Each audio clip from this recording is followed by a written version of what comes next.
il est temps d'annoncer nos invités du jour. Et d'abord, donc, notre grand animateur du jour, il s'appelle David Rigaud. Il mérite vos applaudissements. Il était pendant plus de N années, il va vous dire, très nombreuses années, le directeur de communication du groupe TF1. Il a de nombreux réseaux contacts qui nous met aujourd'hui donc à disposition des étudiants. Donc je vous demande des tonnerres d'applaudissements un peu plus forts là. Merci. Merci Valérie. David, il anime, il a fait The Voice, il a fait toutes les grandes émissions de TF1, ça vient de chez lui, c'est lui. Oui, mais je ne vais pas vous infliger le chant, ça c'est sûr. Bon, merci de nous accueillir d'abord ici au Théâtre République. 3 dernières minutes de warm-up avant d'accueillir nos premiers invités. Évidemment, vous expliquer un petit peu cette journée, mais je voulais aussi vous adresser un message, parce que le sujet qui nous anime aujourd'hui captive déjà le monde entier. Il débutera dans très exactement 45 jours. Il rassemblera des milliards de téléspectateurs. Il accueillera des millions de visiteurs. Il fait vibrer les cœurs. Il unit les nations. Il est, de mon point de vue, la parfaite incarnation de l'égalité, de la représentativité. J'ai cité les Jeux Olympiques et Paralympiques de Paris 2024. Donc vous pouvez applaudir, s'il vous plaît.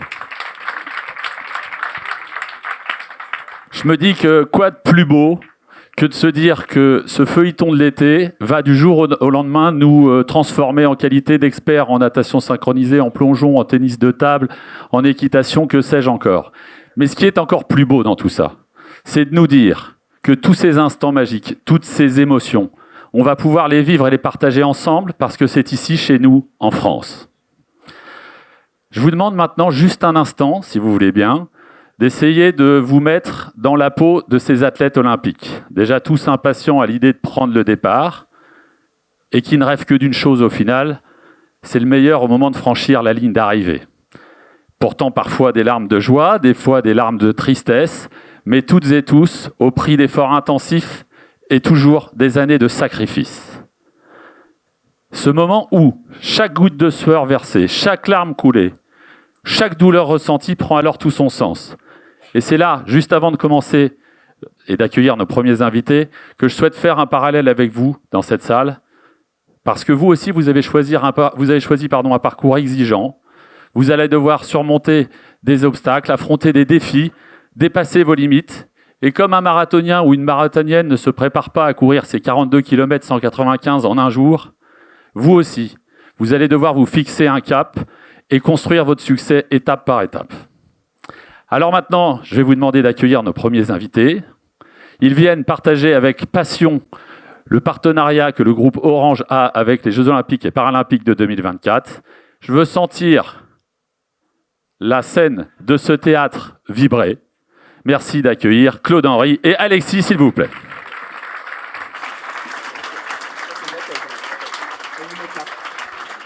Est-ce qu'on nous entend ? Bonjour. Bonjour à tous les deux. Alors vous présentez, évidemment, vous allez commencer par vous présenter, qu'on sache qui est Claude Henry et qui est Alexis. Alexis, je t'en prie. Voilà. Merci Claude Henry. Pour que vous compreniez pourquoi on est là aujourd'hui, vous allez voir, on est 2 passionnés, on parle beaucoup. Je tiens juste à vous prévenir, on est bavards, on aime notre sujet, donc n'hésitez pas à nous interpeller si vous avez des questions. C'est un échange, c'est un live. Donc je m'appelle Alexis Berger, je travaille chez Orange depuis quelques années maintenant, un peu trop pour donner le chiffre. Et surtout, j'ai eu plusieurs responsabilités dans tous les faisceaux de la communication et de la gestion de marque pour me spécialiser sur l'organisation d'événements. En gros, j'ai appris le vocabulaire pour raconter une histoire, la pub, les boutiques, les points de vente, le marketing. Et puis maintenant, aux côtés de Claude Henry, on raconte des grandes histoires autour de partenariats de sponsoring, plutôt sportifs d'ailleurs. Alors moi, je raconte moins des histoires qu'Alexis, moins bien en tout cas. J'étais à l'événementiel et aux relations publiques, j'ai fait plein de festivals de Cannes, du Roland-Garros, de la Cannes, de l'Euro en 2012 en Pologne et en Ukraine et surtout en Ukraine. Et puis après j'ai basculé au sponsoring en 2016 pour l'Euro 2016, un peu avant, 2014. Du coup je gère le plus grand club de France et son stade, à savoir... Non, c'est l'autre. L'OM, merci. Et l'Orange Vélodrome. Celle-ci, elle marche toujours, celle-ci. Non, ça veut dire que la salle va être de mon côté, parce que c'est pas le PSG. Et du coup, on a créé avec Alexis le partenariat du Marathon pour tous et des JO avec le team Orange Running qu'on va vous présenter. Et toutes les idées qui vont avec, dont cette fabuleuse idée de ballon qu'on a eue sur des courses. Mais on vous expliquera tout ça par la suite. Allez, c'est parti. Alors, aujourd'hui, nous sommes officiellement à 45 jours de la cérémonie d'ouverture des Jeux Olympiques. Et Claude-Henri et moi, on a le droit d'utiliser ce logo, pour ceux qui ne le voient pas sur le côté, ce qu'on appelle un logo composite qui associe notre marque Orange à l'événement Paris 2024. Mais pour avoir ce droit-là, pour écrire l'histoire qu'on a aujourd'hui, nous, en fait, on a fait le calcul, il y a à peu près 1684 jours. C'est le jour où on a commencé nos négociations pour le partenariat. Et avant qu'on vous raconte l'histoire qu'on va raconter, il faut comprendre le contexte. Il y a quelque chose autour de nous qui va justifier cette histoire. Et déjà, comment on a obtenu le contrat? Parce que contrairement à d'autres marques, qui vont vous parler peut-être même après nous, Orange n'a pas eu le contrat comme d'autres. Il y a des contrats, il y a plusieurs niveaux de partenariat. Il y a des marques qui sont là depuis des années, sur plusieurs Olympiades, qui sont ce qu'on appelle des partenaires top. Il y a des partenaires nationaux qui vont chercher parce qu'ils ont un objectif particulier, de notoriété par exemple, ils ont besoin d'être connus, donc ils vont devenir partenaires. Orange, c'était un tout petit peu différent. On n'avait pas forcément besoin d'être partenaire, c'était plutôt une obligation. Et alors, la vraie histoire de l'obligation, parce qu'on le dit à chaque fois, il y a ce que vous pouvez lire et ce qu'on va vous dire. La vraie histoire, c'est Tony Estanguet qui écrit plusieurs fois, qui envoie des SMS à notre PDG pour lui dire « Coucou, salut, est-ce que tu veux pas être partenaire des JO? Est-ce que tu veux pas qu'on se rencontre, etc. » Nous, forcément, au prix du partenariat, je vous rappelle, le prix d'un partenariat JO, pour être partenaire premium, c'est entre 100 et 150 millions d'euros. Pour être partenaire de Roland Garros, comme actuellement, et Renault, que vous avez dû voir en pub, etc., c'est à peu près, Renault, c'est 5 millions d'euros. Orange, c'est 1 million d'euros pour Roland. Là, le partenariat JO, c'est entre 100 et 150 millions pour être partenaire premium. Donc, on n'a pas forcément envie d'y aller. On n'a pas forcément envie de dépenser son argent, sachant qu'on va vous le montrer. On n'a pas de visibilité sur les JO. Donc, la vraie histoire, c'est Tony Estanguet qui écrit à notre PDG qui ne répond pas, ou qui répond vaguement, et un monsieur qui habite en bas des Champs-Élysées avec sa femme Brigitte, qui appelle notre PDG, qui lui dit « Écoute, il y a un monsieur qui s'appelle Tony qui t'écrit, ce serait bien que tu lui répondes et ça serait bien que tu le rencontres. » Et là commence l'histoire du partenariat. En fait, il faut savoir que, alors là, il y a vraiment les coulisses, mais on espère qu'à la fin, vous vous rendrez compte de ça.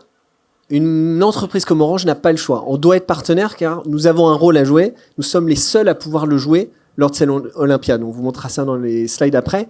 Mais ce qui explique que nous, on n'est pas arrivé vers les Jeux Olympiques en disant on a un objectif, on a besoin de vous pour le réaliser. C'est plutôt les Jeux Olympiques ont besoin de notre prestation. Quelle est l'histoire qu'on va raconter? Et alors c'est là où en fait on va rentrer dans les détails. Quel est le défi numéro 1 quand vous devenez partenaire de Paris 2024 comme Orange? Ou même les autres d'ailleurs. À votre avis, c'est quoi le plus dur au départ? Alors ça m'intéresse de savoir si vous avez le même réflexe que nous. Il n'y a pas de mauvaise réponse. Hein. Allez, oui, Allez. au fond. Combien on va dépenser? Ok, moi j'accepte. Ça c'est ce que mon PDG nous a demandé. Combien on va dépenser? Et pour Claude-Henri et moi, vous croyez que c'est quoi le plus gros défi? Faire parler. Faire parler? Quelque chose de pas mal là. On se rapproche. En fait, nous, l'histoire, elle est là. Il faut qu'on trouve moyen de raconter une histoire cohérente, audible et qui plaît. Pourquoi je vous dis ça? Là, vous avez une photo qui est une partie des partenaires. Il y a entre 80 et 90 partenaires sur un événement comme Paris 2024. Certains sont partenaires depuis plus de 100 ans.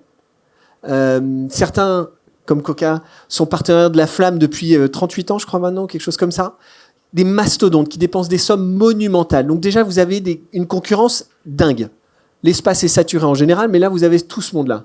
Donc il faut être audible, il faut raconter une histoire qui va vous différencier de ces personnes, qui va faire que vous gagnez la bataille de la com, qu'on se rappelle de vous et pas d'un autre. Et puis surtout, il faut que vous racontiez une histoire qui colle à l'événement.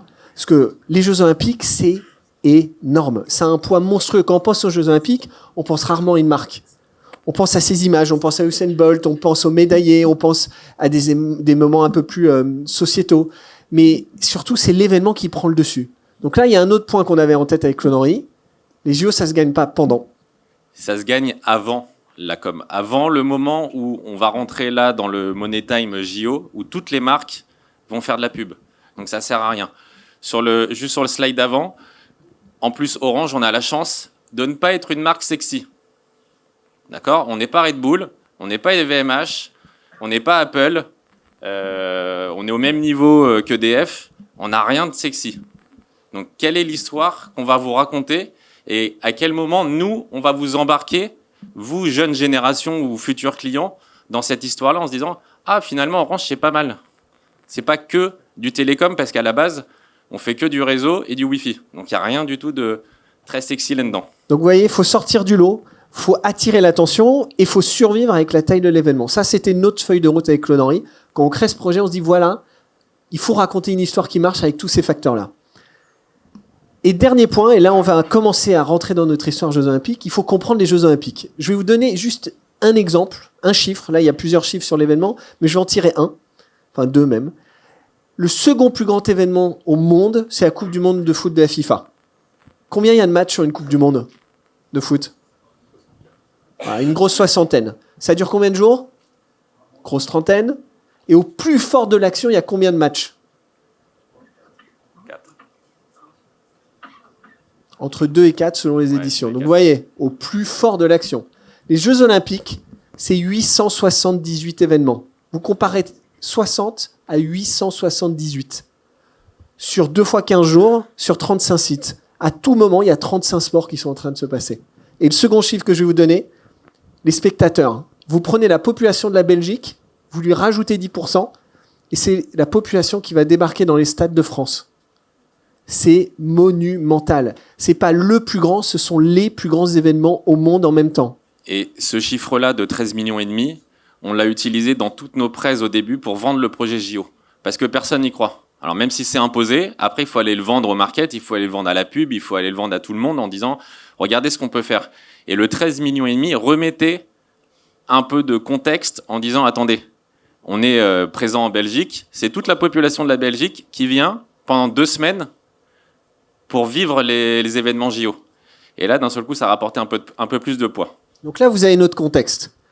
Quelque chose de monstrueux, gros potentiel, mais qui fait peur parce que c'est très lourd, qu'il faut gagner avant, avec une marque qui est très utile, mais qui ne fait pas rêver. Et comment raconter un événement comme ça avec une histoire qui vous fait rêver? Et surtout, pour vous tous, vous avez tous, alors ici on capte pas, donc c'est parfait, mais quand vous êtes à l'extérieur, vous allez juste prendre votre téléphone, vous allez juste ouvrir votre appli Orange TV, ou Canal+, ou Netflix, même dans le métro. Et vous pensez tous que c'est normal. Alors que connecter 878 sports en même temps, événements en même temps, sport en même temps, sur plein de sites, etc., ça n'a jamais été fait. En tout cas, par un seul opérateur, ça n'a jamais été fait. Et c'est là toute la difficulté pour nous de vous embarquer dans l'histoire en disant qu'on va faire quelque chose d'incroyable, alors que finalement, vous allez juste recevoir des SMS, vous allez juste recevoir la télé et du Wi-Fi et de la 5G. Donc là, vous avez notre feuille blanche. Là, vous êtes Claude Henry et moi, il y a à peu près 1680 jours. On sait tous les défis qu'on a, mais on n'a aucune solution. Donc comment on a fait? On a regardé. On a pensé déjà, on pense à quoi quand on a les Jeux Olympiques? Les Jeux Olympiques, souvent, on a cette image-là. C'est la flamme, c'est la tradition, c'est toujours la même chose, les mêmes gens qui rentrent en même temps dans les stades, les habitudes. Ouais, c'est très bien, mais un côté un peu désuet. Puis après, on a analysé, on a regardé. En fait, les Jeux Olympiques, c'est surtout une histoire d'innovation. On ne s'en rend pas compte, mais beaucoup des sujets qu'on a aujourd'hui, qu'on attribue au sport de façon complètement banale, ont été inventés un jour par les Jeux Olympiques. Ça peut être sur le côté sociétal. En 1900, je veux dire en 1900, Charlotte Cooper, que vous voyez ici, est la première femme championne olympique en tennis. Première femme championne olympique en 1900. Alors, ok, niveau sport et tenue, c'était pas encore l'innovation du siècle, c'était compliqué. Mais juste à titre de comparaison, Catherine, ici que vous avez, en 1967, elle avait toujours pas le droit de courir le marathon aux États-Unis. Donc quand on parle d'avancée sociale, les Jeux Olympiques avaient plus de 70 ans d'avance sur l'intégration des femmes dans le sport. Alors il y en a d'autres, hein. Il y a aussi juste le concept des médailles.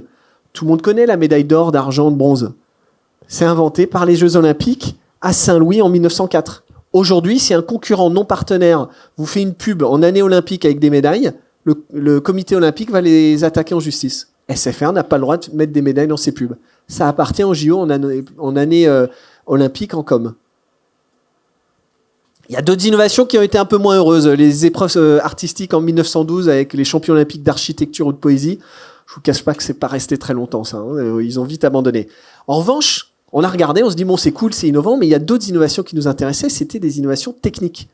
En fait, les Jeux Olympiques ont toujours évolué grâce à la techno. Si vous cherchez sur Internet les plus vieilles images de sport que vous avez vues, c'est 1936 avec Jesse Owens. Ce sont les Jeux Olympiques qui ont commencé à diffuser en vision du sport. Pareil, diffuser une Olympiade en direct, en totalité, 1968 à Grenoble.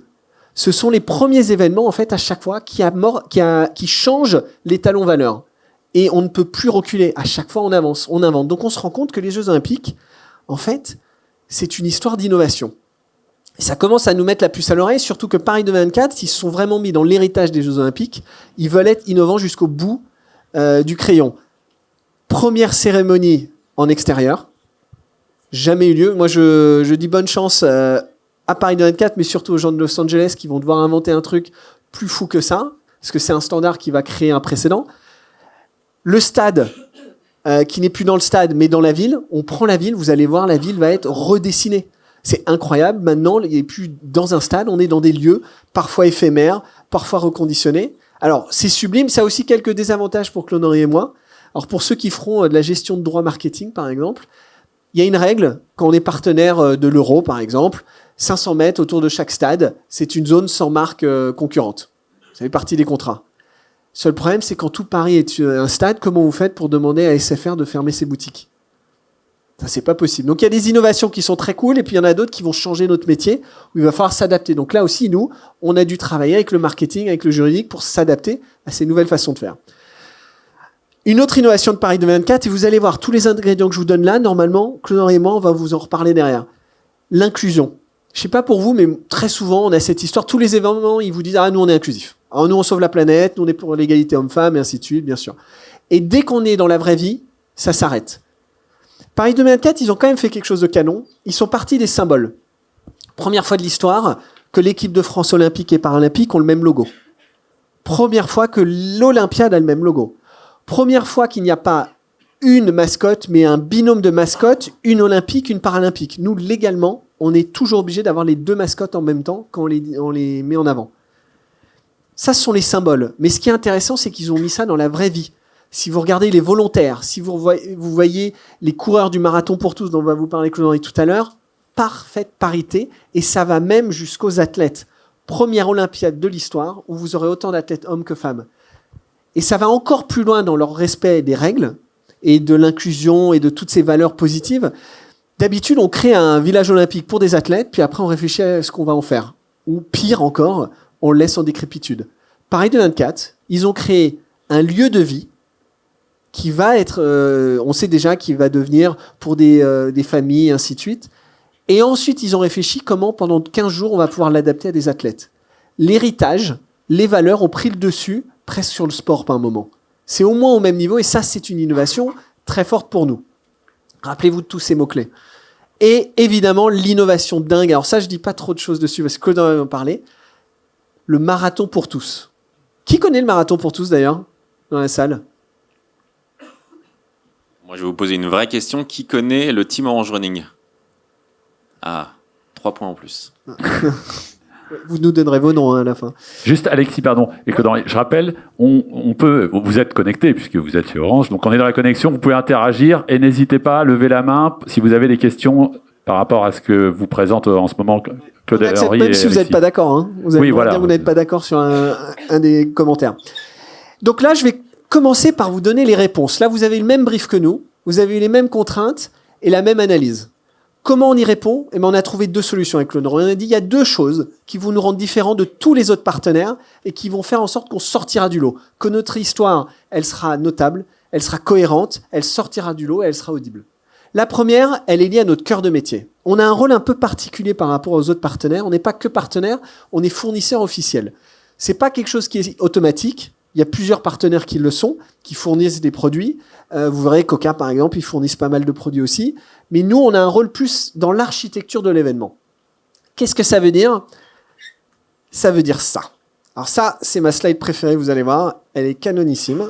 En général, c'est à ce moment-là que vous baissez tous la tête et que vous dites ça y est, il m'a perdu. C'est la plus relou. C'est la plus relou. Ça, Mais- c'est ce qu'Orange va faire pendant les Jeux Olympiques en tant que fournisseur officiel. Qui comprend cette slide-là? Il y en a un qui comprend le concept ou pas? Non? Bon, ça me rassure. C'est-à-dire que vous êtes au même niveau littéralement que moi sur ce sujet.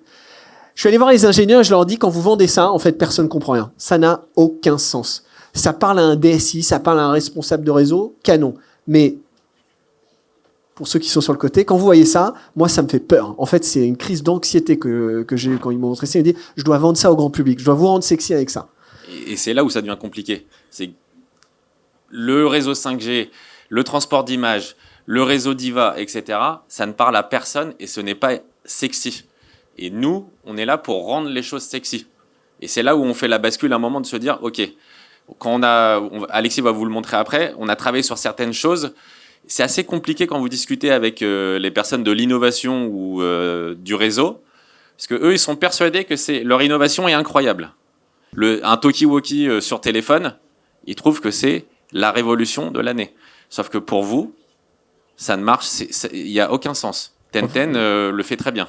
En fait, eux, ils écrivent une encyclopédie, nous, on aimerait en faire un roman. Et ça, c'est ma version roman. Déjà, on est au pied de la Tour Eiffel dans quelques semaines. Ça va être une image incroyable, le beach volley. Je vais vous demander un tout petit peu de patience. Je vais appuyer sur le bouton et vous allez voir des logos orange. Chaque logo orange va représenter une action de la part d'Orange sur cette épreuve.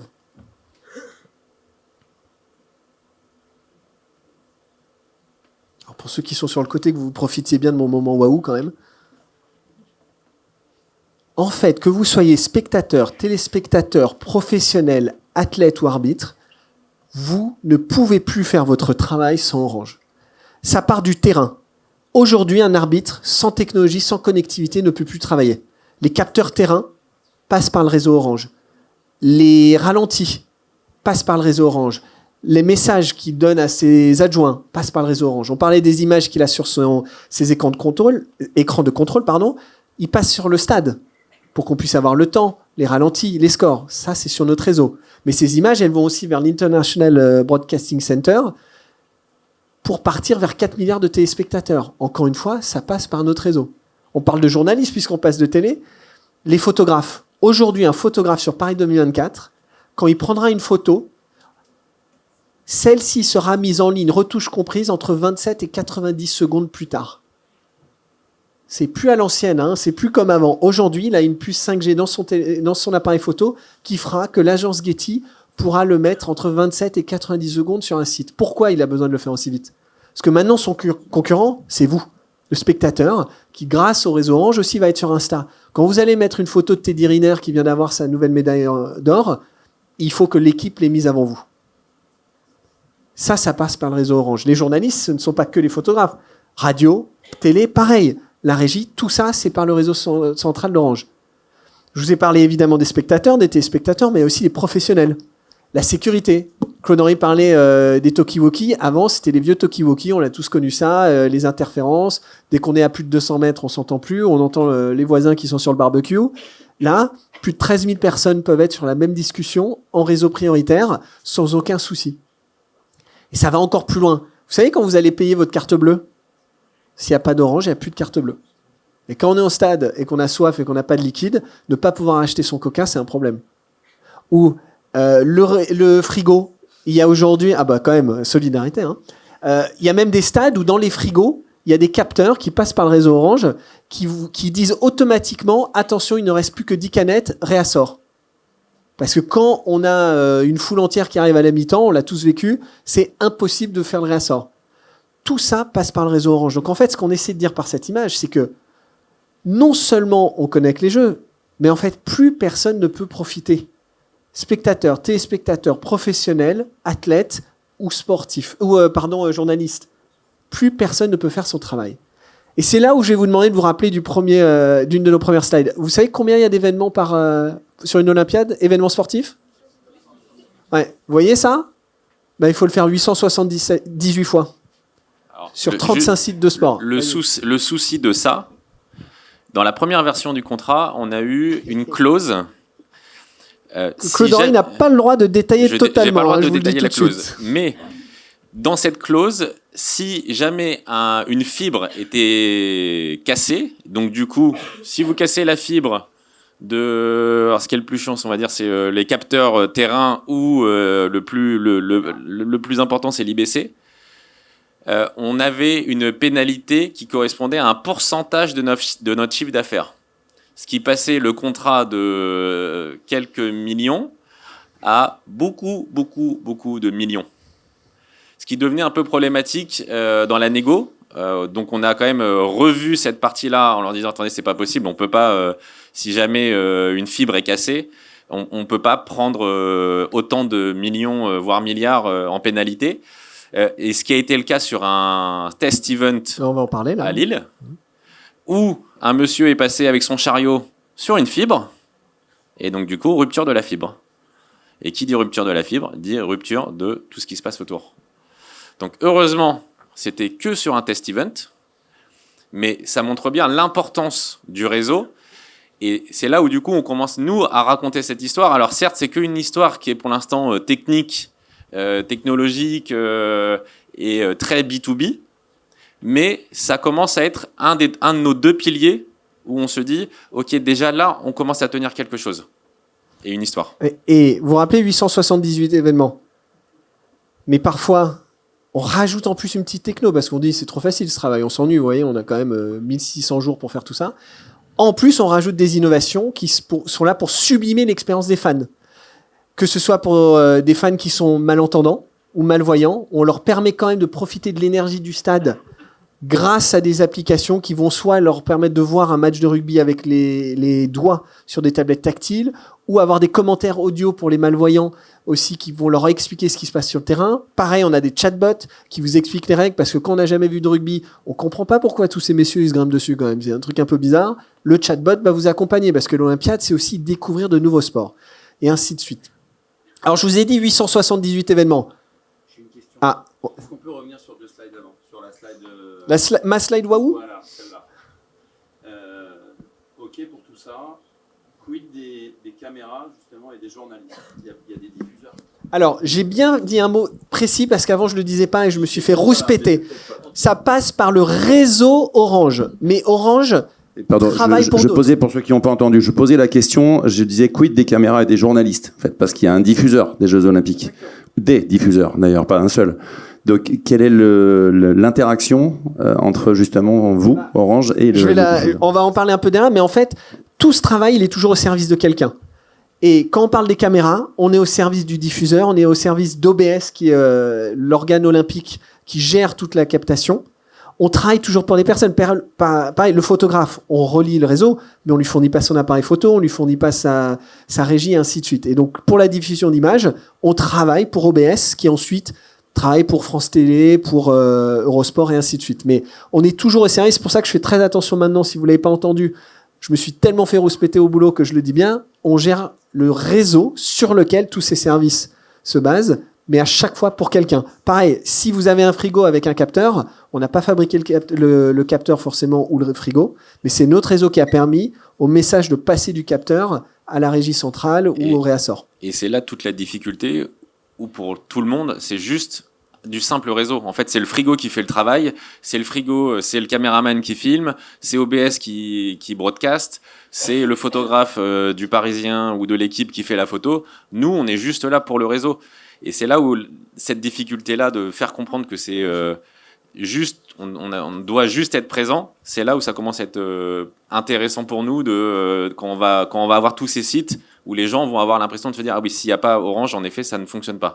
Même si à la fin, on le sait très bien, nous deux, on se fait pas d'illusions sur le fait que quand vous allez allumer votre téléphone, personne va se poser la question de se dire c'est grâce à quelqu'un.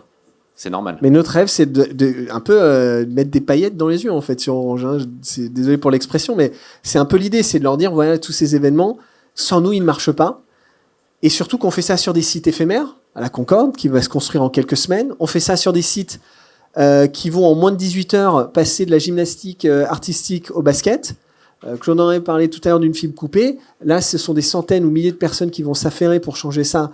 On ne peut pas se louper. Ce sont sur des sites parfois en plein air. La Marina à Marseille, ce sont des kilomètres carrés qu'il va falloir couvrir.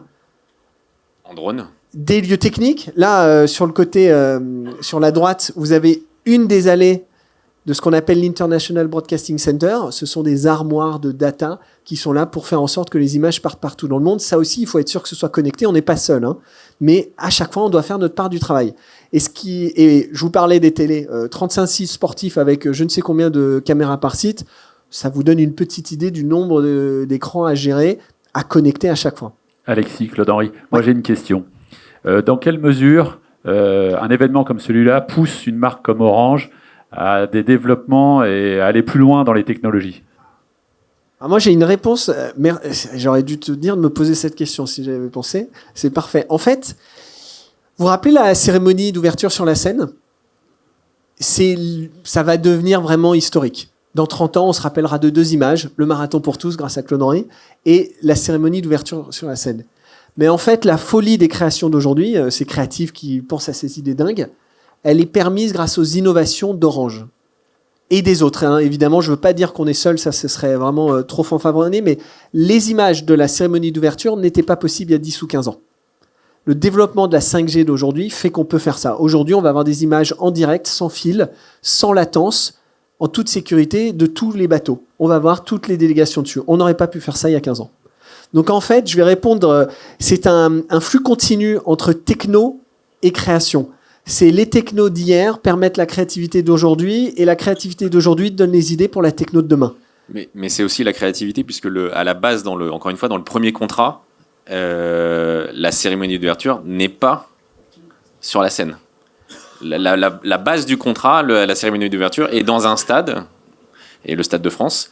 Et c'est après, en discutant, les équipes créatives avec Thierry Reboul et Thomas Joly, où eux décident de passer sur la scène. Accessoirement, ils nous consultent quand même en disant est-ce qu'on peut câbler il y a combien? Il y a 12 km de... 13 km de zone technique. Donc, est-ce qu'on peut câbler la scène en fibre? Parce que qui dit câblage dit lumière, qui sont tout ce que Alexis vous a montré sur le slide d'avant, on doit aussi le mettre sur la scène. Et là, du coup, à partir de là, nous, on dit oui, c'est possible pour nous, et eux commencent à développer. Et donc vraiment, alors après, je dis ça, ce n'est possible que parce qu'il y a une expérience délirante dans le groupe Orange. Une première Olympiade, on n'aurait jamais pu faire ça. Hein. On est seul à faire ce que 5 opérateurs faisaient à Tokyo. Ça vous donne l'idée du délire. D'ailleurs, Orange, et c'est parce qu'on est en France, on a la chance d'être un pays d'accueil, et pour vous, c'est plutôt cool, d'événements mondiaux régulièrement. Orange est le seul opérateur au monde à avoir connecté tous les événements. Jeux Olympiques, Coupe du Monde de foot, Coupe du Monde de rugby, Tour de France tous les ans, Tournoi du Grand Chelem tous les ans, G8, G20 et ainsi de suite. Comme la France a une expertise incroyable, de laquelle vous allez faire partie dans quelques mois ou années, Orange a eu l'opportunité aussi de faire ses armes, et c'est parce qu'on a cette expérience qu'on est capable de faire la cérémonie d'ouverture aujourd'hui. Je vais dire, ils n'ont pas eu peur, mais ils se sont dit, ça y est, là il y a un énorme défi. On n'aurait pas eu cette expérience, on n'aurait pas eu la même réaction, on aurait peut-être eu un peu plus peur. Mais on a un savoir-faire. Et juste pour que vous connaissiez quand même les coulisses, comment on prépare ? Ça, c'est une photo d'une des réunions. Alors, pour ceux qui vont avoir des réunions récurrentes, comme la réunion édito du lundi matin ou autre, et que vous dites « Oh, encore une heure », pensez à ces gens-là, qui, une fois par mois, font une revue de 120 points sur chacun des 40 sites stratégiques. Eux, leur réunion, elle dure 3 jours, hein, limite, et ils rentrent pas chez eux. Ça, c'est tous les mois. Revue, chaque détail, avec tous les partenaires. Vous avez tous les partenaires techniques qui sont là. Il y a Atos qui est là, il y a Cisco, il y a Orange, évidemment, EDF. On fait aussi des test events, Claude-Henri l'a dit tout à l'heure, parfois en public. L'été dernier, ils ont organisé les championnats d'Europe de triathlon. Nous, ça nous a servi pour plein de points, mais ça a aussi servi à l'organisation qui s'est rendu compte, attention, on ne peut pas mettre les fans là, ou attention, quand cette bouche d'égout n'est pas fermée, l'eau de la Seine n'est pas au bon niveau. Ça, ce sont des détails pour tout le monde, des tests. En fait, ils répètent constamment. On fait aussi des test events à blanc, sans spectateurs. Là, on transforme le central de Roland-Garros du tennis à la boxe. C'est là où, notamment, on a aussi revu, si vous mettez des plaques de béton, un chariot plein de plaques de béton sur une fibre optique, elle tiendra pas le coup. Donc, on sait que la prochaine fois, il faut flécher, garantir que quand on met les plaques de béton, il faut tourner autour de la fibre. Nous, on le sait, mais la personne qui gère le béton, elle s'en fiche à la base. Donc, tout ça, ce sont des répétitions. Et pareil pour nos équipes techniques. Nous, on a 1000 personnes qui seront sur le pont. Ce sont des répétitions depuis des années, comme les athlètes. Et alors ça, c'est le petit point que nous, on connaît, que eux ne connaissent pas bien et qu'ils vont découvrir. Comme les athlètes, ils vont connaître le baby blues du projet. Après leur Olympiade, ils auront l'impression d'avoir eu leur médaille olympique et ils vont avoir une chute de pression d'un coup. Et ben, nos équipes sont préparées, ils ont des intervenants, des athlètes, des psys qui viennent leur raconter ce à quoi ils doivent s'attendre parce que ils ont entre guillemets été le centre du monde pendant quelques semaines, le centre de l'entreprise. Claude et moi, on parle que d'eux depuis 4 ans maintenant. On raconte leur histoire. Vous vous rappelez ce qu'on vous disait tout à l'heure? Les jeux, ça se gagne avant. C'est raconter leur histoire pour qu'il y ait un effet waouh, parce que pendant, c'est normal que ça marche.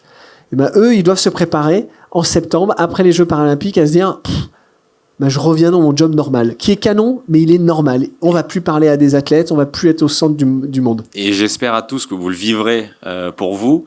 Moi, quand je faisais ça me faisait beaucoup le cas sur les festivals de Cannes ou sur des Roland-Garros. Vous êtes 2 semaines en immersion. Alors, Festival de Cannes, on partait 1 mois parce qu'on montait une plage.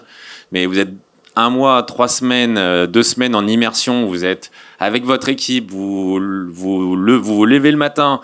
Vous déjeunez ensemble, vous dînez ensemble, vous sortez ensemble, vous terminez à 3h du mat, le matin, 7h, vous êtes debout, etc., etc. Vous allez vivre quelque chose qui est tellement intense que vous vous dites « Ah, c'est bon, c'est mes meilleurs amis, etc. » Non, c'est faux. N'imaginez pas ça. Ce n'est que du travail. Et quand vous allez revenir dans la vie réelle, il va y avoir ce petit trou d'air où vous allez vous dire « Ah mince, c'est reparti. » En fait, t'es un gros sensible. Hein. Oui, bien sûr. Mais moi, maintenant, ça me le fait plus. Même si je sais très bien que le soir du marathon pour tous, j'aurai ma petite larme, etc. Parce que c'est 4 ans de notre vie. Et on a mis beaucoup dedans. et c'est ça qui est incroyable. Et vraiment, ce truc-là, il est fou à vivre. Et je vous le conseille à tous de vivre ces moments-là qui sont des moments de vie totalement dingue où vous vous dites on va vivre des événements de fou. Et le collectif de ces gens-là, ou le collectif que nous on a, le collectif, il fait que vous allez vous dire waouh. Et c'est grâce à l'école, grâce à vos collègues, grâce aux projets, grâce aux entreprises, etc. Et ces moments-là, franchement, j'espère que vous allez les vivre à un moment, un jour pour vous, que vous soyez journaliste ou autre chef de projet sport marketing, parce que ça n'a pas de prix dans l'expérience d'une vie. Après, sûrement que vos profs ou vos directeurs d'école doivent l'avoir parfois sur certaines classes ou certaines fins de cycle, mais pour nous, c'est des moments qui sont super importants et qui sont très agréables à vivre. Alors, on arrive à la dernière partie pour nous, parce que là, je vous ai donné une super histoire pour Orange. On est content, on parle de notre cœur de métier, on essaie de faire un peu rêver. Il y a quand même pas mal de personnes qui sont au courant. On a des études qui montrent que ça passe bien, qu'on arrive à faire comprendre qu'on est super pour les Jeux, qu'on est important, mais ça fait pas rêver. On parle des Jeux Olympiques. Vous vous rappelez du contexte de tout à l'heure? On parle de sport, on parle de passion, on parle d'énergie. C'est cool de parler de câble, hein, mais le public, il a envie de rêver. Et ça, c'était le dernier constat qu'on a fait. On ne peut pas gagner notre Olympiade juste en parlant de technique. Il faut quand même aller vers le fan de sport. Et c'est là où Claude Henry rentre. Ouais, je rentre. Non, la difficulté, quand on a signé le partenariat, donc on était entre 100 et 150 millions, le COJO nous propose d'acheter pour 20 petits millions supplémentaires, au prix catalogue, 20 petits millions. Vous pouvez être partenaire de la Flamme comme nos amis de Coca. Vous pouvez être partenaire de la Flamme comme nos amis de BPCE. Vous pouvez être partenaire des supporters. Vous pouvez être partenaire de plein de choses. Mais la Flamme pour nous, qui était qui est iconique pour les Jeux, c'est Coca-Cola. Orange n'a pas le poids de Coca-Cola. Coca-Cola a quelque chose qu'Orange n'a pas. C'est du budget média, et des supports de communication sur des canettes où vous avez la Flamme partout. Donc nous, on s'est dit, alors on était 4 sur le projet JO, Alexis, moi, une autre personne et notre boss. Les 2 étaient pour la Flamme. Nous 2, on était pour le marathon pour tous. On a dû les convaincre, et surtout convaincre le boss, parce que c'est quand même lui qui décide, de ne pas partir sur la Flamme, parce que sur la Flamme, on allait se faire écraser. Et là, on le voit, BPCE existent uniquement sur la flamme, parce qu'ils ont les bateaux, parce qu'ils ont Banque Populaire, mais sinon, après, il n'y a que du coca. Et exister à travers ça, c'était trop compliqué pour nous, sachant que le moment de la flamme est quand même très court, ça doit durer 3 semaines. La flamme, non, c'est un peu plus long, la flamme, pour le coup. C'est long. Alors, non, mais nous, on le savait très bien. on dit Donc, pas ça du parce coup, on qu'il y a s'est Coca dit, dans la pièce. Hein, comment réussir? L'objectif numéro 1, c'est de battre Coca-Cola en visibilité. Et donc, du coup, pour battre Coca-Cola en visibilité, on s'est dit qu'on allait être partenaire de ce marathon pour tous. Le marathon pour tous, c'est quoi? C'est la même course c'est le même marathon que les professionnels, qui sont les femmes et les hommes qui vont courir le samedi matin et le dimanche matin, sauf qu'il est pour les amateurs. Avec 2 formats de course, un marathon, donc le 42-195, et un 10 km, puisqu'il doit être accessible. Donc on est comme les pros, on est sur 2 formats de course, et dans la parité, c'est pareil, il y a donc 20 024 coureurs sur le 10 km pour tous, 20 024 coureurs sur le marathon pour tous, et hommes et femmes à chaque fois en équité des 2 côtés. il y a peut-être aussi, il faut dire quand même pourquoi, parce que là, il vous raconte l'histoire belle, et il y a aussi un peu de cynisme. Est-ce que vous êtes au courant que sur une Olympiade, il n'y a pas de marque? Si vous regardez une épreuve quand vous allez regarder l'Euro ce week-end, il y aura McDo et ainsi de suite sur les bords terrain. Les JO, il n'y a pas de marque. Il n'y a qu'une seule marque, c'est Omega. C'est la seule marque qui a le droit parce qu'ils sont chronométreurs officiels. Ça, c'était avant le marathon pour tous. Le marathon pour tous va être le seul événement olympique où vous aurez une marque, celle du parrain. Donc, en devenant aussi partenaire de cet événement, vous devenez la seule marque associée à un des événements sportifs. Donc, il y a aussi un enjeu de visibilité, de sortir du lot. Surtout que nous, ça nous fait une histoire à raconter de la signature jusqu'aux Jeux Olympiques. On n'existe pas pendant quelques semaines, quelques jours. On a 4 ans pour raconter une histoire. Et ça rejoint, vous vous rappelez, tout ça à la cohérence, toucher la passion des gens. Parce qu'il y a combien de coureurs en France aujourd'hui? 16 millions. 16 millions de personnes qui se déclarent coureurs. 16 millions, c'est au moins une personne a été courir une fois dans l'année. Ça compte dedans. Vous êtes notre cible, hein, ou même qu'une fois. Mais ça veut dire que déjà, vous parlez à potentiellement 16 millions de personnes pendant 4 ans, contrairement à d'autres sujets où on touche des gens dans des groupes beaucoup plus petits sur moins long. On est en train de parler de droit marketing. C'est la première fois que ça existe, le marathon pour tous, on est d'accord? Ça a été validé par qui? Par le COJO ou par le CIO directement? 1 milliard de personnes. 1 milliard de personnes. Mais oui. qui a le final cut en fait là-dessus? CIO. Toujours le CIO surtout. Toujours le CIO. Mais d'accord. Et c'est donc une grande première, au même titre qu'il y a toujours des premières, mais ça c'est une grande première dans que l'histoire. Justement le parrain, et on parle pas de partenaire ni sponsor, on parle de parrain, on est d'accord? Parrain. Parce que c'est une vocation sociétale, entre guillemets. Entre autres, il y a quelque chose comme ça. Après, c'est des questions de statut parce qu'ils ont des hiérarchies, mais je vais même aller plus loin. C'est la première fois qu'une épreuve est ouverte au grand public, en fait, dans un événement comme ça. Il y a le plus proche cousin va être l'épreuve du Tour, qui est le plus proche. Mais sinon, vraiment au cœur de l'action, avec les mêmes dossards quasiment, en tout cas, avec la même ambiance, en tout cas olympique, au cœur de l'événement, c'est la première fois que ça existe. Et dès le départ, Paris 2024 a décidé de s'appuyer sur un partenaire pour le développer. Donc Alors, CIO valide, mais Paris 2024 construit. À la base, il y avait le COJO a un concept d'exclusivité un peu différent des autres. C'est qu'on pouvait être exclusif à 3. Donc on pouvait être 3 partenaires pour le marathon pour tous. Il n'y a que Orange qui est monté dessus. À un moment, une autre marque partenaire CIO était en grande discussion avec eux. Vous pouvez louer des appartements sur une application, sans les citer. Sauf que, étant donné qu'on avait déjà créé le team Orange Running et qu'on avait déjà des célébrités et on commençait à avoir un compte qui commençait à être visible, ils ont abandonné l'idée en partie. J'espère que c'est grâce à ça. Parce que il faut avoir du sens et raconter une histoire. Et c'est toujours cet objectif de raconter une histoire. Et c'est pour ça que l'avantage qu'on a eu, à la différence d'autres partenaires qui, comme là, sur la flamme, arrivent, pas Coca, mais BPCE qui arrive sur la flamme à la fin en disant vous pouvez porter la flamme, etc. Mais le moment, il est uniquement sur 6 mois de com.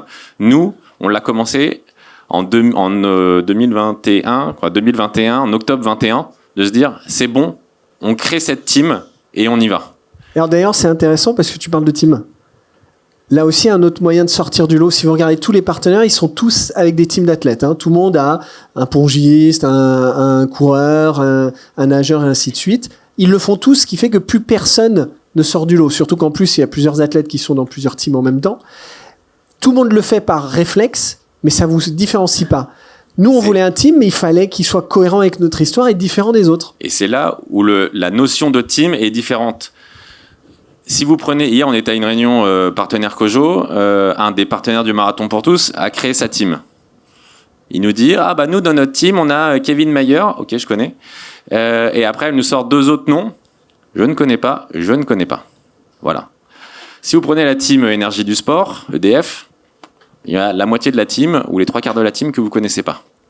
Vous prenez toutes les autres teams, je suis sûr que vous ne connaissez pas le nom des personnes. Nous, on est parti à l'inverse, on s'est dit, ok, le marathon pour tous, l'objectif, c'est de vous faire courir, vous.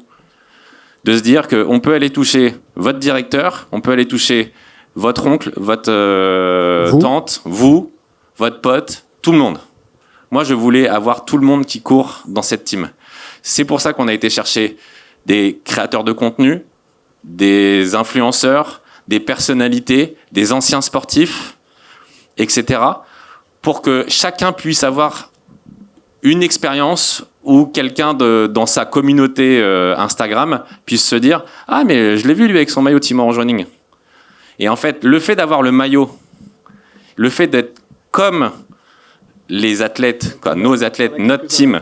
Alors du coup, on vous en a mis quelques-uns. On en a 30 sous contrat. Donc Tom Villa, qui est un humoriste, Laure Boulot, Gaëtan Tinet, qui est une joueuse de foot, pardon, Marine Lorfel, ancienne Miss France, Hervé Matou, Mathias Dandois, qui est 9 fois champion du monde de BMX, Antoine Albo, qui est 26 fois champion du monde de planche à voile, Benjamin Fall, qui est ancien rugbyman. Vous voyez, c'est juste un point, il n'y en a pas un seul qui est spécialiste de la course à pied. Et à chaque fois que Claude Henry leur a dit « tu viens courir le marathon », leur premier réflexe c'est « ah mais t'es un malade, je vais jamais y arriver ». C'est exactement ce que tout le public se dit. Et c'est ça qui est intéressant, vous vivez les mêmes émotions que ces célébrités. Dans les autres, il y a Juan Arbelaez par exemple. Qui a des personnes d'entre vous qui ont vu des influenceurs courir avec un maillot orange? C'était qui? Vous arrêtez pas de prendre des points vous deux. D'accord. Dans les autres? Voilà. Alors, c'est exactement sur le slide d'avant, Monsieur Berger, pardon. On a essayé de construire, on a une team de 30 ambassadeurs, qu'on appelle ambassadeurs, qui sont sous contrat. Chez Orange, on a quelque chose qui est assez incroyable et les autres marques sont assez jalouses pour le coup. On ne paye pas nos ambassadeurs. 0. On a un contrat d'échange, certes, téléphonie. Donc ça tourne autour du téléphone et d'un forfait. Mais il n'y a pas de cash. Moi, ce que je leur vends, c'est de l'expérience. C'est une histoire. Je leur dis, viens, signe avec moi, et après, je t'emmène dans quelque chose. Et après, on va raconter une histoire ensemble, et je te jure que quand tu vas passer cette ligne d'arrivée, tu me remercieras. Pour le moment, ça a bien marché. Alors après, on a d'autres teams chez Orange, je vous rassure. Team Orange Football, on a quand même Zidane, Drogba, Umtiti, Dembélé, Matuidi et autres. Et c'est pareil, on est sur le même format, on ne paye pas nos athlètes. C'est uniquement de l'échange. Ce qui a fonctionné sur le Team Orange Football, le Team Orange Rugby, où pareil, rugby, on a Ntamak et Dupont, enfin, les deux Ntamak et Dupont, c'est que de l'échange et de l'expérientiel qu'on vend et de la visibilité qu'on leur vend d'être associé à une marque comme Orange. Là, sur le Marathon pour tous, on a été plus loin. On a les 30 ici qui sont nos ambassadeurs. Et après, on a créé un réseau d'influenceurs, créateurs de contenu, célébrités, qui viennent courir avec nous, qui, eux, n'ont pas de contrat. Eux, ils n'ont rien du tout. Mais par contre, ils viennent pour l'expérience. Dedans, vous avez plein de chefs. Vous avez comment il s'appelle tous les influenceurs running. Tous les influenceurs running, par exemple, que tu as les Run with Loïc, Candice en basket, etc. Donc, on a été chercher au début, pour faire grossir cette communauté, on a été chercher tous les influenceurs runners. On s'est dit, je me suis dit, pardon, pour une fois, je peux dire je me suis dit, c'est la bonne tactique d'aller chercher les core runners. Une fois qu'on avait ces core runners, l'objectif c'était d'aller chercher les lambda, les influenceurs qui étaient autour de ça, donc des chefs. L'objectif d'aller chercher des chefs, c'était de me dire, les chefs, pour moi, dans ma tête, ils ont un peu plus la niaque, ils ont cet objectif de se dire, ils ont des brigades, ils pilotent, ils sont chefs d'entreprise, etc. Donc on va aller leur mettre des objectifs. être partenaire de course. Donc on a été chercher le Marseille-Cassis, le marathon de Paris, le semi-marathon de Paris, etc. pour aller leur mettre des objectifs et essayer de les embarquer au maximum dans l'histoire.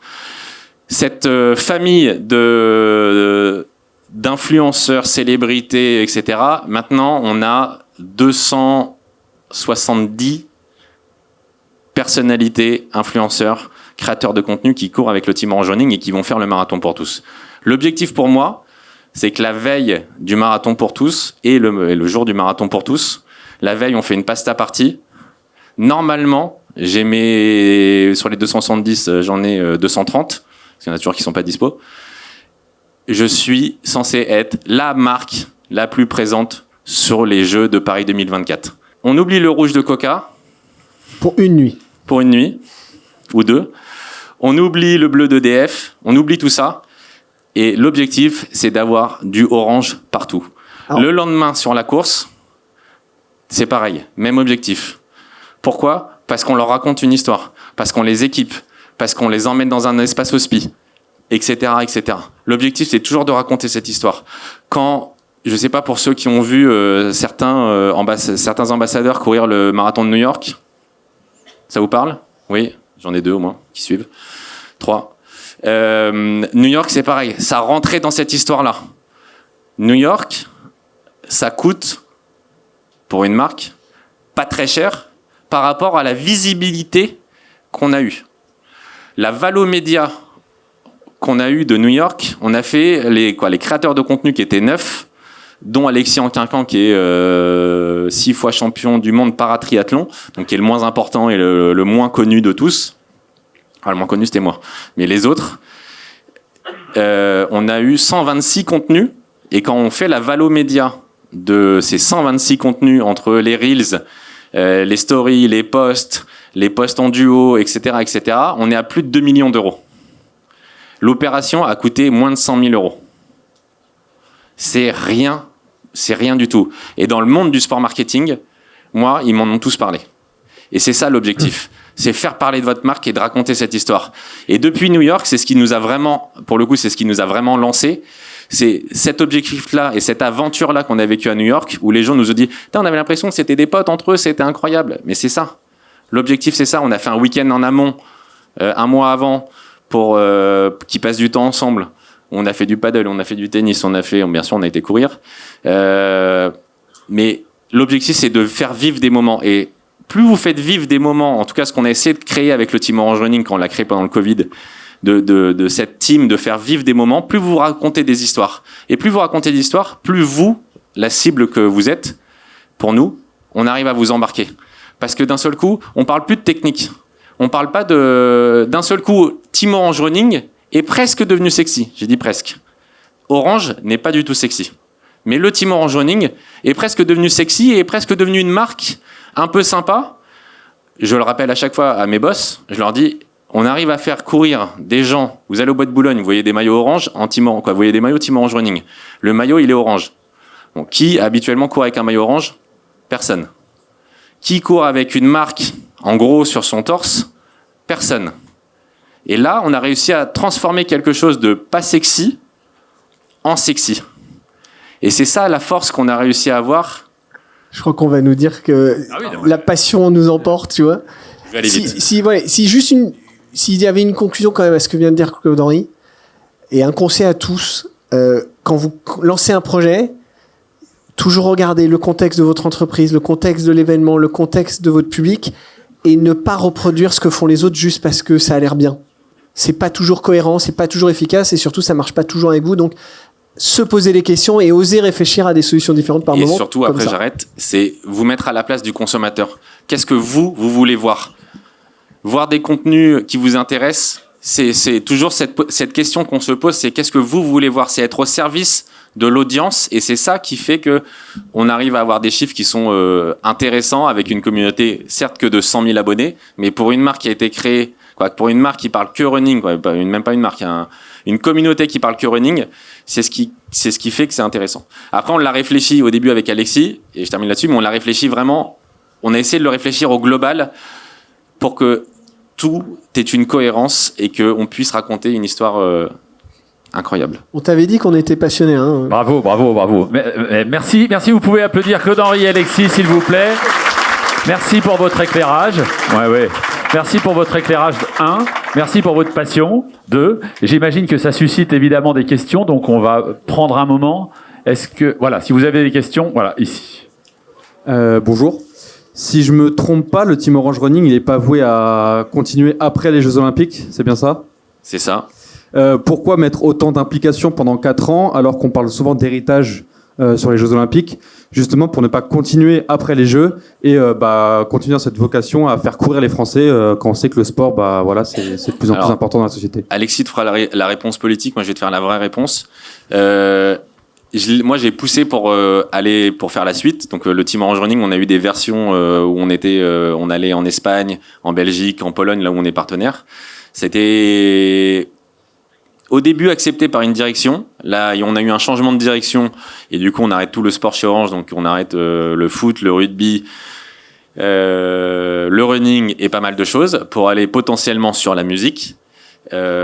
Typiquement, moi, j'ai décidé de partir de chez Orange à cause de ça, parce que ça me convient plus, etc.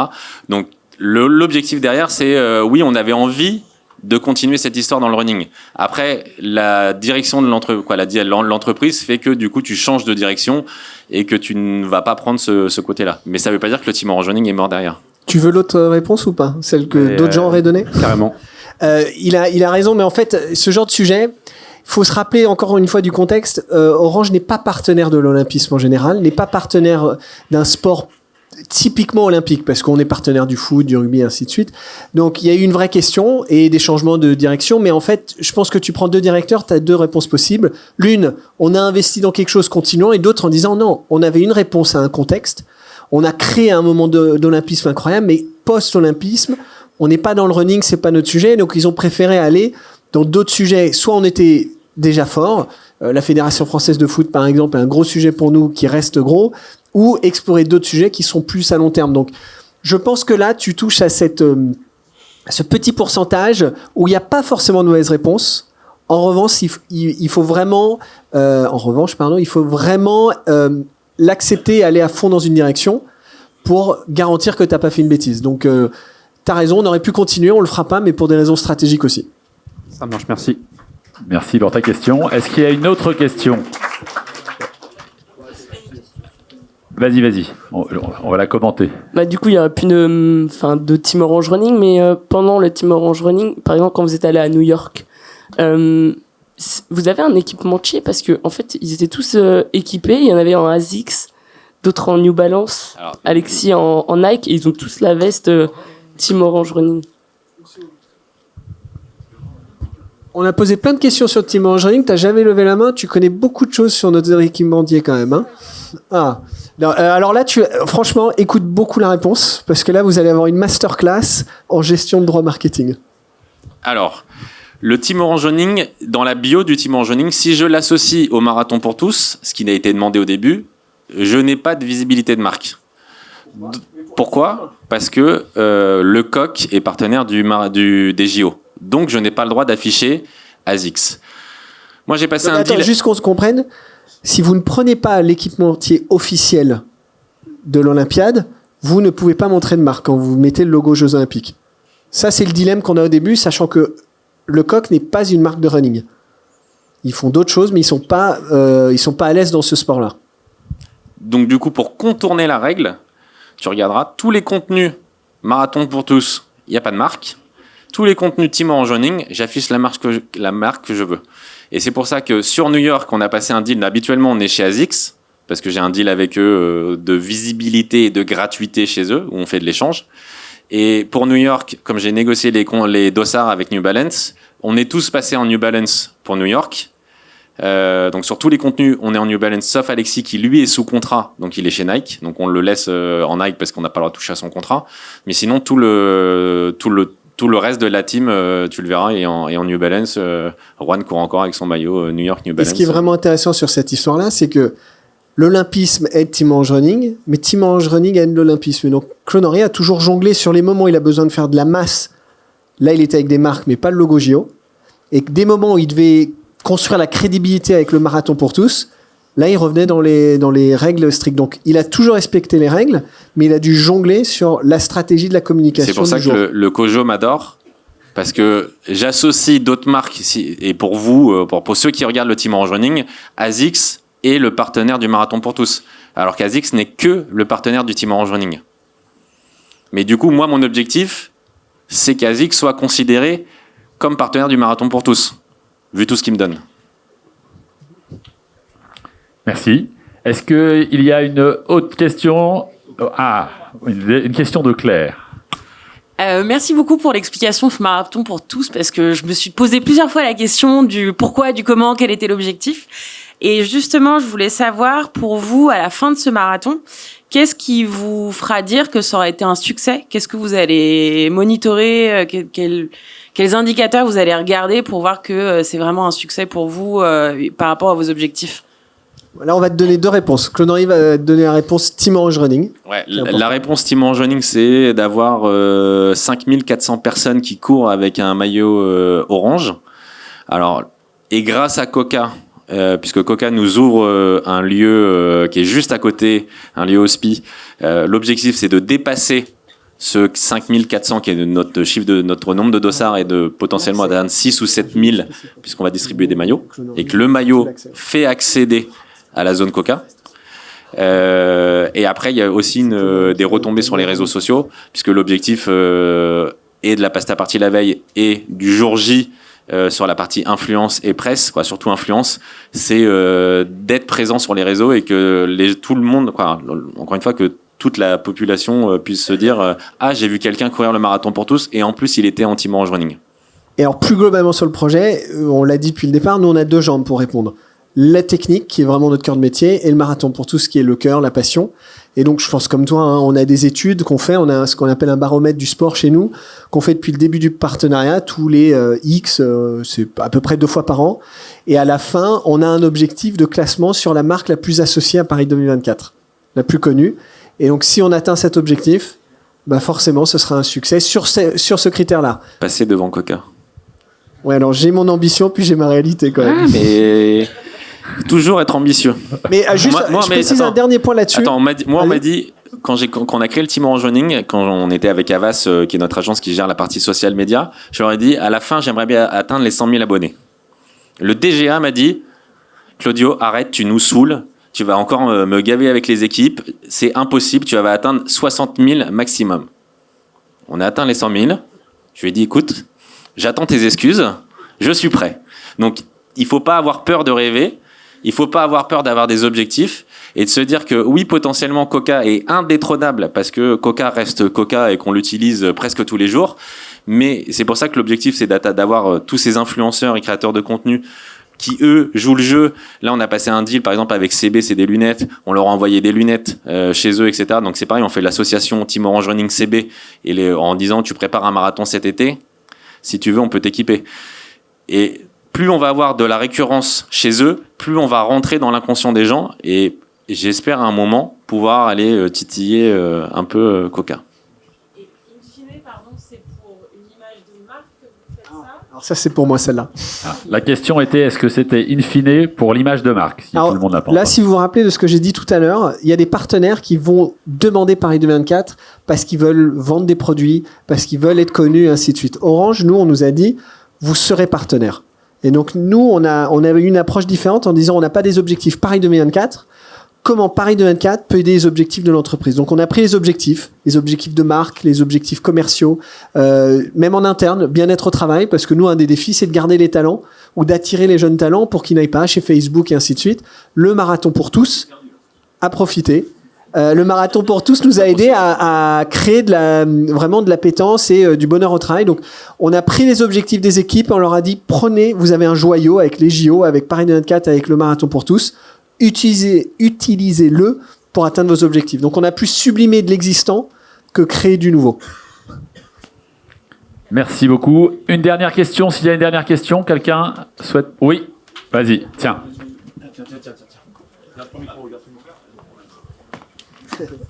Du coup, là, on a eu les KPI pour le marathon, en tout cas ce que ça vous donnait comme intérêt chez Orange avec ce partenariat.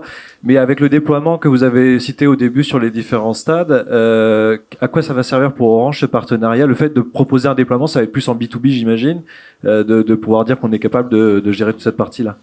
Il y a deux choses, après je laisse parler Alexis, mais si je prends l'Orange Vélodrome que je gère, avant on avait une antenne Orange qui a été mise sur l'Euro 2016, même pas, c'était une antenne SFR, pardon, qui était multi-opérateur. Grâce au JO, on a pu remettre du réseau Orange, qui est une antenne multi-opérateur, mais derrière, avec une puissance beaucoup plus importante, puisqu'on a un investissement qui est autre sur les JO. Donc tout cet investissement que tu vas faire, qui sont il y a certains sites qui sont vraiment du B2B. Après, tu as d'autres sites comme la Seine, la Concorde ou typiquement l'Orange Vélodrome. Derrière, ça va être de l'utilisation plutôt B2C. Et donc, du coup, c'est l'héritage que nous, on va laisser sur cette partie géo. Elle est énorme en termes d'utilisateurs et d'utilisation pour vous, les consommateurs.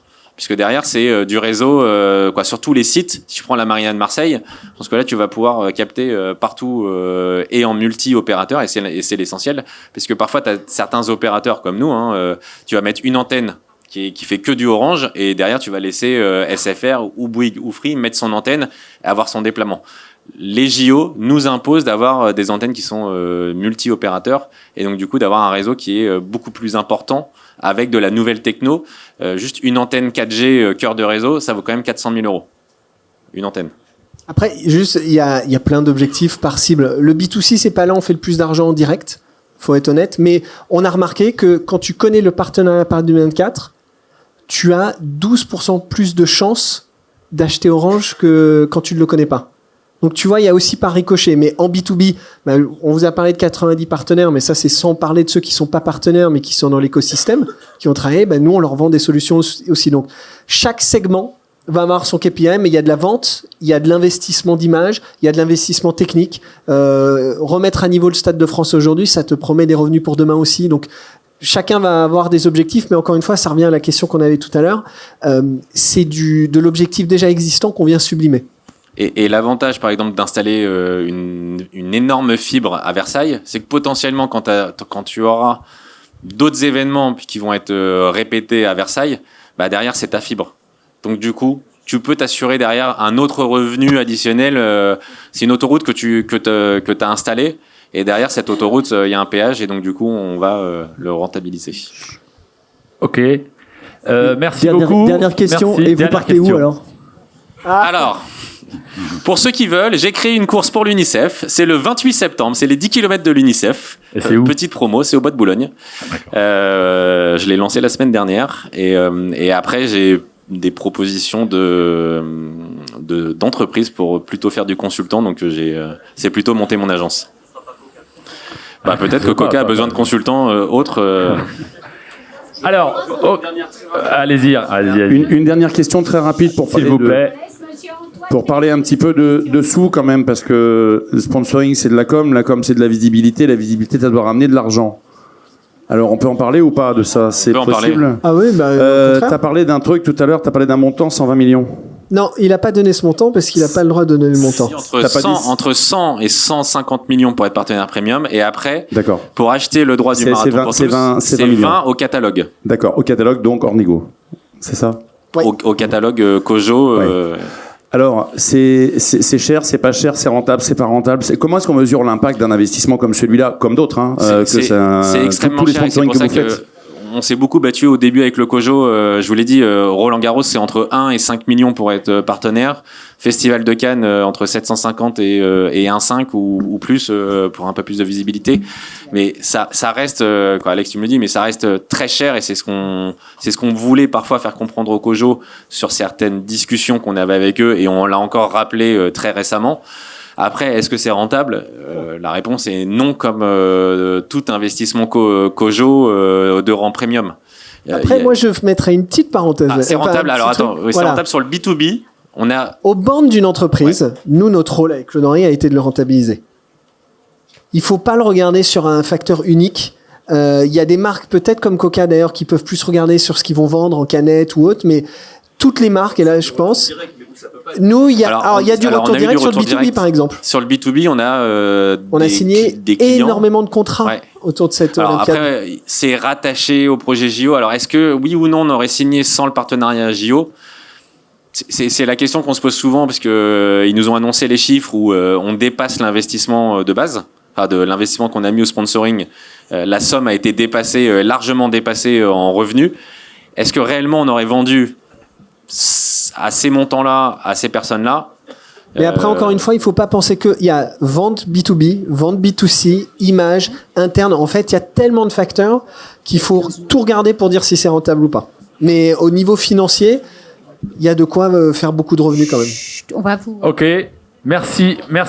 Encore une fois, vous pouvez les applaudir. Alors, ce que je vous propose maintenant pour...